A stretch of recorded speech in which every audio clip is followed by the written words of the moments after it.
ang inyong tulay sa himpapawid ng serbisyo publiko. Ang Presidential Broadcast Service, Radyo Pilipinas, Radyo Publiko. Radyo Pilipinas, Radyo Publiko.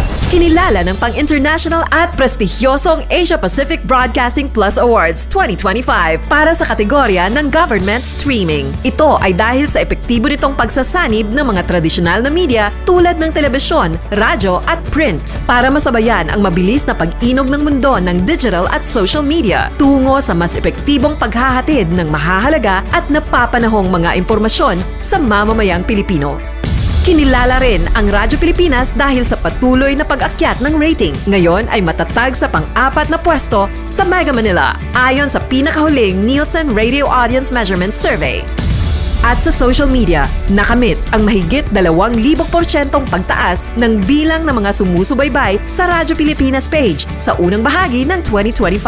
Patunay ito na ang inyong Radyo Pilipinas, Radyo Publiko ay tunay na kaagapay ng inyong pamahalaan sa paghahatid ng serbisyo sa mga mamamayang Pilipino.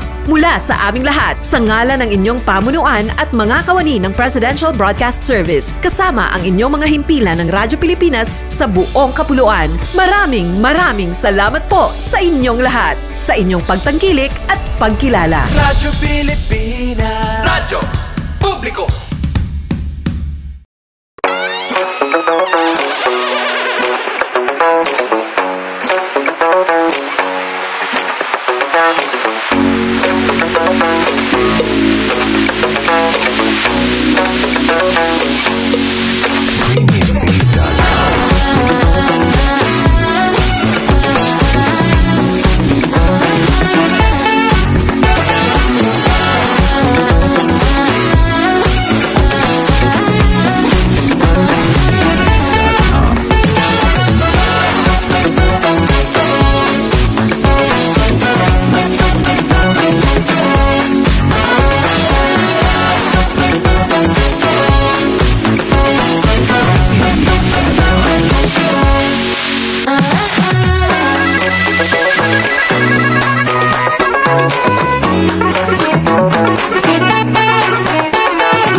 Yes, mga igala, mga adlaw ka na ito taranog. Welcome to ito paraguban sa itong talumanong tambayan sa Radyo Pilipinas. Kauban ninyo Armando Fenekito, mga katambayan. Yes, mga katambayan, pasensya na nagkaroon. Nagay ko na kabalik.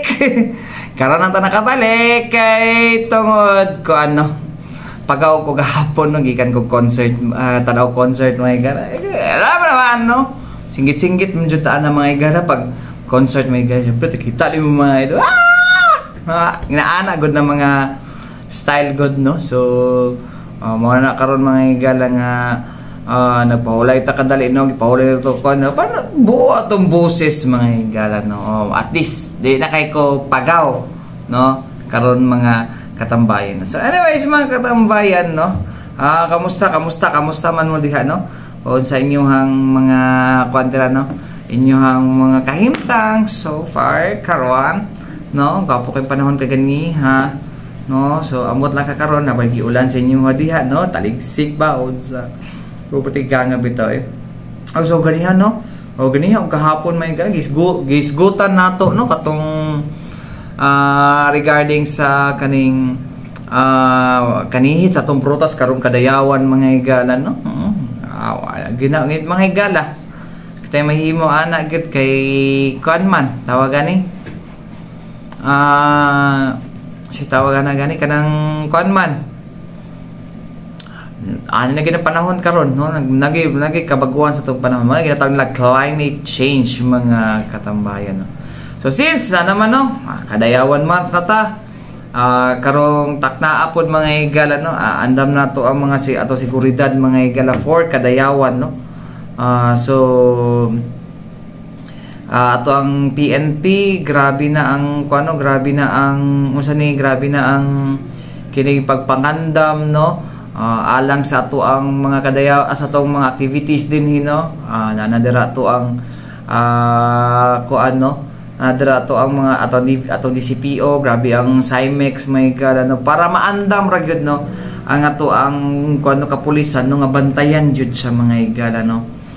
So moto ang kuan karna to, no, target na mamahimong generally di na ka generally peaceful wag gyud mahitabo no ta zero crime no bro kanang patay-patay kanang sa inom-inom may gadi mo to na apugngan gud may gala pa kanang mga attempt na pamatyon dira sa kuan ambot lang pod ka no pero mo lang na ato ang kuan mga galan kanang ginakuan ginato na kanang ginigitawag na to nga visibility ba no unsa ang buhaton during that time no so mo na may gala gila pakandaman sa tong kuan no sa tong Philippine National Police may gala anyways may gala di na kita maglangan ng ato na paminawan mga gala no ang tigpamaba sa ato ang Davao City Police Office mga gala na si Captain Hazel Caballero Tuazon mga gala no alang sa iyahang pahayag no with regards sa security preparation sa ato ang Kadayawan Festival. Paminaw na to. Kadayawan nabatay ipang deployed nga mga covert and overt operations kay mga operatives nato nga uniform and non-uniform personnel. Yes sir, sakto yun kayo nga pangutana sir no. Atong iklaro sir nga ang Davao City Police Office dili lang naka-uniform personnel ang atong i-deploy ana sir. Natay mga intelligence officer from 19 police stations sir aside sa intelligence officer nga naata sa DCP headquarters. So tanan nga intel officers sa 19 police stations and sa DCP headquarters ato na silang i-deploy sir sa pagsiguro nga kanang mga noted sir mga kawatan diha involved sa pickpocketing. Ato na sila na mga proactive measures actually ang ginahimo ana sir headed by our chief sa City Intelligence Unit sir. Okay, musunod tong pickpocket no nga ako ang guan so nabatay mga list kay namang gitay police blotters nga naputay mga sige nagbalik-balik din na sa presinto so awi PV nga ato silang i-paskin or is it a violation sa ila pong human rights kung atuan na siyang buhaton gabi na ni mga dreaded ng mga criminals?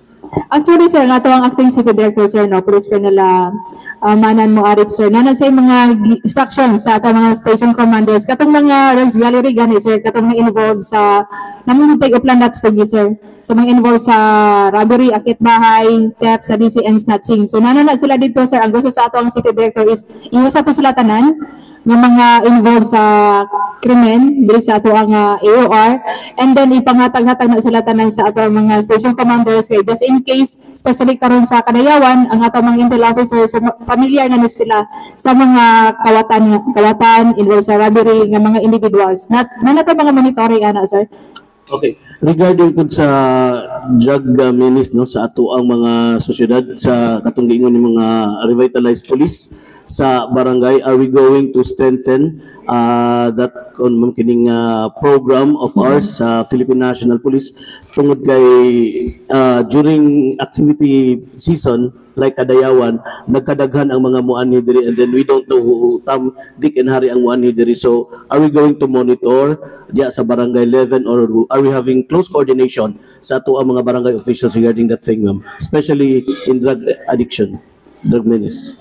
Yes sir, advance kay atong city director sir no. Nana siya mga instructions pod sa ato mga station commanders to coordinate sa ato ang mga barangay officials, especially the barangay captain sir no. Kay sila gid mismo nakabalo ko sa kinsa ang mga tao nga involved sa illegal drugs. No, nagmanong mga monitoring ana sir. And sila gid mismo, sila ay kanang frontliner sir ba silang area. Mo nang kailangan gid nga maayo ang relasyon sa ato ang station commanders ug sa ato ang mga barangay officials. Kay sila mismo nakabalo kung kinsa ning mga individuals nga involved sa krimen sa ilahang lugar. And nato monitoring po ana sir sa ako ang giingon instruction sa ato ang city director sa ato mga station commanders nga monitor ni mga involved nga mga individuals para dili na pud sila makabiktima pa. Hoping sir nga dili na sila makabiktima pa og kanang mga inosente ano ning kamot para sa ilahang nga pamilya. So mo to mga igala no, ang pahayag ni Captain Hazel Caballero Tuazon ang ang tawagan ni tigpamaba sa Davao City Police Office mga igala. So nasa rin mga security measures na ipakuha na tapos tama di ay bawal gihapon ang backpack sumala pa ni mga igala ni PSSO Chief retired Colonel Angel Sumagay sa mga igala no. So bawal gyapon ang backpack no. So katong ani na kanang mato na po dara sa may carnival mga igala dol dara sa may coastal road no tapos magdadalag backpack tapos magwala dayon diya sulod dayon dayon sa kuan social media dayon no. O kapila na balik-balikon bawal ang backpack diha no. Ayaw pag inarte ayaw pag inarte no. Pwede magdalag sling bag no. Ayaw na backpack. Oh, ayaw pag inarte ha. kamo sa mo lang di ay mo pag inarte. No?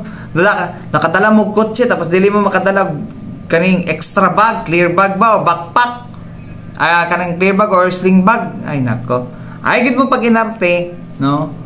Oh. Pero minsan ano bitaw ng kuno well, that's a safety precaution, no? Bas hindi ay kanang ta dire sa butahion na takabalo. Bitaw para bitaw mga igala ay kapila bitaw na hitabo baya, no? Oh, nagaling karon kay update ato ang bagong city director sa Davao City Police Office, mga katambayan. Ay, mga katambayan, balik kita malas, mga importante pahinumdum ni ato si Bianan. Yes, my gala, balik kita diri sa itong panaguban sa tutulumanong tambayan sa Radyo Pilipinas. Kauban niyo Armando Finiquito, mga igala. Okay, mga igala, no? Sama sa honggingon, no? Natas Kadayawan month, mga igala, no? Sugod-sugod na to mga activities, na mga accredited activities, no? Sugdan kay atong last, kwantong V-League ba to? Shakes V-League, mga Shakes ba to? Katong mga schools, itong Davao selection, no? Nalagay ito dito itong NU. Lady Bulldogs, no? O nanadire sila mga igal nagdula mo kisa kay champion ato kita, no? So namukos Manila good since Friday. So mao to mga katambayan na mga kuan tapos kaning carnival mag-abrin na o mo gid ako inaingon lagi ay lagi pag inarte, no? Magdala mo ayaw mo magdala backpack. Tao dalag backpack. Magdala mo backpack ng stylahan eh. Kina naman no backpack sa loob. Ay nako. Ay mga ayaw pagkuan sus. Ay pero nagiuban po makalusot no dadag backpack na dala sa Rizal Park. Lo. Kon pa kayo, confident pa kayo. Vlogger daw sila. Ngati mo. Ha? Nyuhang inyong ginasangkala inyong pagiging vlogger para maakuan mo tawag mo ma-exempt mo. Ay nako pwede man to dito mga amigo na to nga mga vlogger ha buot na nagpailar man to kailangan ta sa mga vlogger gid na kanang mga amigo na to kay nagasunod man ato but kinsa to kailan but kita makailan man ta mga vlogger bisag unsa pa nakakagamay o kadaghan silang following, no? Mga nagasunod yun na sila. Well, anyways, mga katambayan, no? Last week, no, nasaksihan nato mga igala, no, ang katong mga simulation exercises na ginakandak, no, ginakandak sa to ang Davao City Police Office, no, especially ginaon sa pagkontrol mga igala, no, silang ginatawag na Incident Command Center mga igala, no, or ICC, no. Dito gipakita ni mga igala, no, ni Colonel Manan Muarit mga igala, to ang acting city director sa Davao City Police Office, no. Paunsan sila nagaresponde, no, unsa ba ang report na krimen, no.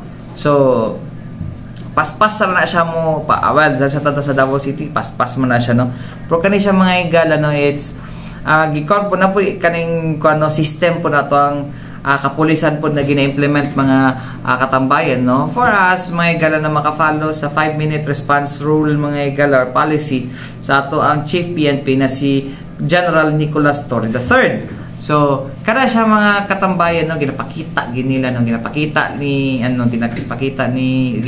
ang mga laing approach, no, kung sa bang report, robbery ba, hostage taking, no. Ang kuan lang ana nila mga igala, no, tanang mga moto na giskutan po last week ni Ma'am Hazel Tuazon, Caballero Tuazon, no, pero kani siya mga igala gipakita, no, every police station, kani robbery incident, diri nga police station hostage incident, diri nga station shooting incident, no, para ma-practice unsaon pagresponde. So mo na ang kuan naton ang kuan last time ni Colonel Moore, no, gipakita gid sa media, no, kung unsa ang kuan, no, ang ilang sistema karon mga igala, since wala pa direct access mga igala, ang kuan ang ginagamit sa kuan is body camera and cellphone, no, para makita kung giun sa pagresponde sa tong kapulisan, no, ang maong mga insidente. no. So kana po siya may gala, no, aside from that mga gala, no, daghan siyang mga strategy na gina-implement ang atong acting city director may gala, no, to deter mga gala, or to mo lang ito yung ginaingon mga gala. The last time we interviewed him mga gala, ana pa siya kanang ginaingon na strategize niya may gala, no, nga mapabilin na dyan nga peaceful ang Davao City, no, kay siyang assessment dili man gid ana kagubot dili gubot ang Davao City. So anyways may gala, no, dito maglangan ato na paminawon mga gala, no, ang pahayag, no, ni kuan mga gala ni Colonel Manan Muarip, ang acting city director sa Davao City Police Office. Paminaw na to. Observation natin sa ano po yung dapat natin i-improve, sir, no, para ma-attain natin yung 5 minutes response talaga na order ni PBBM. Ang nakita ko talagang number 1, unahin ko talaga tong base radio dito. Para ma-overlap natin yung pag nagkagulo na talaga yung in real McCoy, pwede tayong magbigay ng guidance. Ma-overlap po siya pag may base radio tayo dyan. Then pangalawa, yung availability talaga ng lahat ng patrollers natin na meron siyang body cam at with live streaming. Then pangatlo, in-introduce natin yung the usage of the drone na tinawag naming Eye in the Sky Patrol to complement yung anong hindi nakikita ng patroller dun sa immediate vicinity nung pinangyarihan ng incident or mismo dun sa kanyang area of mga line beat areas or sectors kung saan sila. So sir, given the parang yung handicap kanina, no, yung kakulangan ng base radio or yung body cam, are you going to propose to procure more? Meron na kaming proposal yan. Pa-address na rin yan sa LGU natin, sa Davao City LGU, for that purpose. At meron din kaming purchase din yung sa POC naman, yung direct call naman yung papuntang Krami. Sa ngayon kasi kung itong radio lang natin within the DCPO area lang yun. Sir, how important po na dapat yung mga every police station tech-savvy? Importante yun kasi makikita natin ang crime naman talaga nagbabago eh. So nakita rin natin at alam nyo rin yung lawak ng area ng Davao City as a whole. So mapansin nyo rin na despite na marami tayong pulis, na almost 2,000 yan plus dito sa Davao City, plus yung ating police auxiliary na almost 1,600 plus din yan. So, despite na nandyan sila, di mo sila talaga makikita. Di ba? Mapansin, di mo makikita yan eh. Pero, inassure natin, despite na hindi natin malagyan lahat yan kasi sa lawak ng lugar, pag may insidente, darating at darating sila. At dito naman sa Davao, SOP na yan ng mismong Davaoenyo. Na pag sila ay nabiktima ng isang crime, tatawag sila sa 911 at yung 911 center dito sa Davao City will call us at integrated na yun sa ating radio communication. Kaya halos na-address yan. At kung may crime, nasusolve dahil nahuli yung suspect. So far, sir, ilang drone na meron tayo?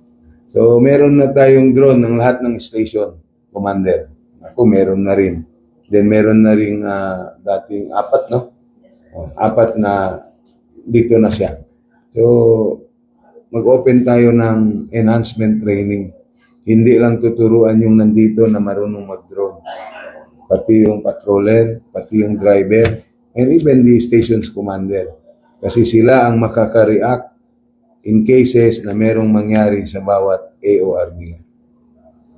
Sir, based assessment na to, sir, sa Carolina simulation, kumusta so far? Kung makita natin at na-obserbahan nyo rin, no? One thing nag-stop yung mabilisang kilos talaga because of the yung flow ng traffic. Hindi natin malikayan yun, hindi natin maiwasan yun. Kaya nga, sinasanay natin sa pamamagitan ng ganitong signage, sinasanay natin yung Davaoenyo when there is an emergency at ang pulis ay nagwangwang, tumatakbo, may blinker, matuto silang magbigay ng kalsada. Kasi yung tulong na yon ng bawat Davaoenyo na driver, it will give us more fast time to react in every situation. So nakita natin yung kanina na almost inabutan ng 5 minutes and 11 seconds. Di ba? Looban na yun, malayo na yun. So at least narating natin within 5 minutes and 11 seconds. Yung pangalawa, nakita rin natin may mga flow of traffic din. Minsan naghinto, jeep, di ba? Naabutan natin ng 4 minutes and 45 seconds. Then yung panghuli, within the town, nakita natin yung react mabilis, 27 seconds. Andun na. So, meaning yung kapulisan natin dito with the program of our Chief PNP, na si Police General Nicolas Nick Deloso Torre III, yung programa niyang 5 minutes response time ay talagang very much boost the response time ng kapulisan, not only here in DCPO, but all over the country. So, at nakikita na ng mamamayan, lalo kaya nga in-invite ko kayo rito, para kayo mismo, at kung meron kayong makikita na masyadong response ng mga pulis dyan sa labas, it is part of the CIMEX sometimes, but sometimes reported sa atin yun ng 911 at nagre-responde yung ating local police to different situations na nangyayari on a day-to-day basis within DCPO. Sir, kanina sir, ang nakita natin within downtown area. Yeah. How about sa mga bukid? Sa bukid, meron din tayo ron sa poblasyon ng bawat, example, yung Pakibato. So within that area ng Pakibato na town siya ng Pakibato, nagagawa yan.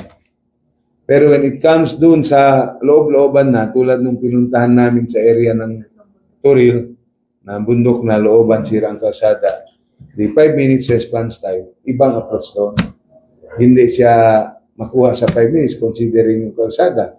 Meron namang kalsada, wala pa, maputi. So, nagbabago yun.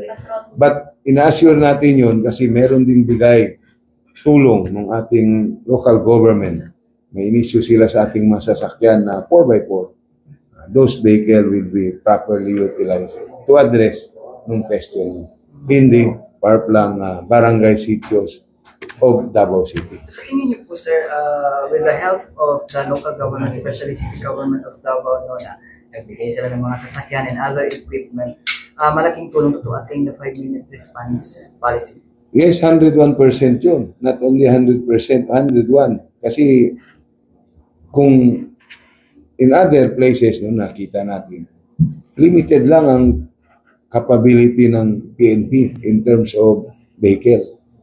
Dito, makita namin at nakita ko at alam nyo rin na meron tayong appropriate and enough vehicle to respond, no? Either on disaster, either on crimes and other things that kailangan ng kapulisan dito. Sir, how often tayo nagkakanak ng CIMEX? Daily. It is done daily. Ako kahapon, 2 CIMEX ang ginawa ko simultaneously. Ang isa, ginawa ko dun sa area ng Tubok, particularly dun sa mall dun, malaking mall. So, habang ginagawa nila yon, immediately nag-conduct din ako ng on-site CIMEX dito sa may dormitory dyan kahapon. Gamit ko yung drone. Nakita natin, less than 5 minutes, nandun na rin. 3 minutes lang yung kahapon. Dito sa Davao City. Sir, anyone can respond po ba if ever within the AOR pero mas malayo yung naka-deploy na pulis siya? If ever mas merong malapit na police station? Sir? Yes, pwede yun.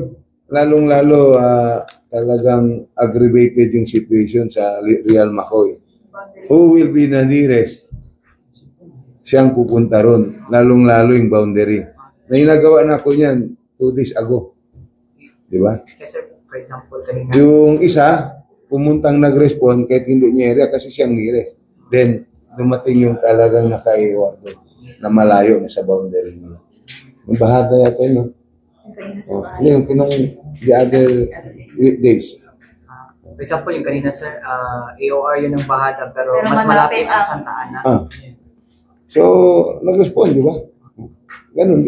Mangyayari kasi ang importante doon makareact ang pulis eh. Mapigilan natin yung crime. Kung di natin mapigilan, mahuli natin yung suspect. Yung persons of interest. Sir? So, ako, nung pagdating ko rito, nung siya namang RD pa rito noon, nagawa na nila to 3 minutes response time noon. At ngayon, nationwide. So, with that program, ang Davao City Police Office naman, nagawa na yun. Pinaigting lang natin na magiging, kumbaga sa baril, yung pag-responde ng isang pulis, parang muscle memory na. Alam niya na anong gagawin niya. Then, darating tayo doon yung anong appropriate action in a particular crime. Example, barilan. Example lang. So, ituturo natin yun sa ating mga responder ulit for review. Appropriate police intervention technique for every particular crime. Kaya kasama nga rin dyan yung tuturuan natin yung ating mga police auxiliary drivers. Kaya natuwa sila nung nabanggit ko yun, nung unang kausap ko sila. So, pag naka-tempo ako nun, ako mismo magtuturo. No? Kasi I have that kind of skills. Aside from CIMEX, sir, meron na bang, since na nag-upo kayo as director, meron na bang naging case, success story ng itong response? Meron na. Meron na. Mga ilan na kaya, sir? Hindi ko lang nakuha yung data, pero meron nating incident ganun, tulad lang nung isang theft incident, tinawag, respond ng police, nahuli yung tao. Within the 5 MRP program natin. Okay. Siyang barangay, lagay natin 21. Yung 21 barangays, ipaparder pa into different sectors yun. Yung different sectors, ilagay natin 30 sectors, yung 20 barangays. Diba? Agawin na natin 60 sectors yan. Yung 20 barangays. So, meron akong 60 sectors. Yung 60 sectors na yun, pwede ko pang hatiin yung into patrol beat area. Yung sectors na yun, may kulay yun. May kulay. Ibig sabihin, yung white area, yun yung wala totaling krimen. Despite na walang pulis. Walang krimen. Yung yellow area na sector, yun yung may nangyayaring krimen na pa isa o dalawa lang in a week or in a month. Diba? Pero yung kulay pula, yun yung frequency of crimes that always transpired. Yun yung mga hotspot, hot map natin, heat map, na hindi mo pwedeng iwan na walang pulis. So, pinagagawan ko na ng ganon para ma-manage ng maayos ng bawat station commander yung limited personnel nila. Kasi pag hindi mo minanage yun, then may problema. Ibang sasabihin, sir, kulang ako ng tao. Pero if you have that kind of data and that kind of a system, at ang system na yon, ang baseline niya, yung previous year na crime, yung the whole year of 2024. So, based on that, makikita natin yung different sectors and kulay, then doon ang deployment kung sinasabi nyo beat patrollers. Kasi kung saganang akin, more tayo dun sa prevention, hindi yung nagiging reactive tayo. So, with that program, at ditong F5MRP, baka totally wala ng crime. Kasi andyan na yung police, andyan yung technologies, active kayo, active yung community ng bawat barangay dito, with the help of the barangay chairman also, at kakausapin rin natin siya. Ipunin natin yan bawat chairman and sasabihin natin yung programa na naayon sa bawat AOR nila. With their help. Kasi nga ang community, hindi pwedeng pulis lang. Kailangan to yung the whole of community. Kumbaga dito, the whole of Davaoeños must help the police, must help the LGUs, must help the military, other security sector. Another thing, sir, yung mga netizens kasi, karamihan kaya nilang mag-post, kaya nilang mag-message kasi may data. Pero hindi nila kayang tumawag kasi wala load. Pwede ba yung mga netizen pag nagre-report sila, pwede ba nilang i-message ang Facebook page ng DCPO? Yung 911 naman, libre yun. Libre yun, yung system ng 911. Despite na wala kang load, you can call the 911. Kwan lang yan, information lang to the public. Ang 911, you can call it. Kahit nga yung cramming 911, pwede ka tumawag doon eh. Tapos si Krami ang tatawag dito. Ang maganda lang dito, tulad nung nabanggit ko kanina, meron tayong established na 911 dito sa Davao. So, dito, ang Davaoenyo, sa naobserbahan at nakita ko, tumatawag diretso dito sa ating 911. Nabanggit ko na yung kanina. Yung 911 center, tatawag dito, integrated na sila dito sa radio natin. So, mabilis yung interactions of communication. Pero how about sa Facebook, sir? Pwede silang alam naman natin ang Facebook. Late na yun, nababasa na yun. Pwede yun, later on, actionan ng police, titingnan yung information. Example, tulad sa akin, may nagme-message. O, Alex, may ganito, gano'n. So, pinabe-verify natin yun. So, that is another information and another level of interaction. Kung crime, pag nadi-delay na yun, mababasa pa eh. So, may delay na yun. So, ipapaverify natin.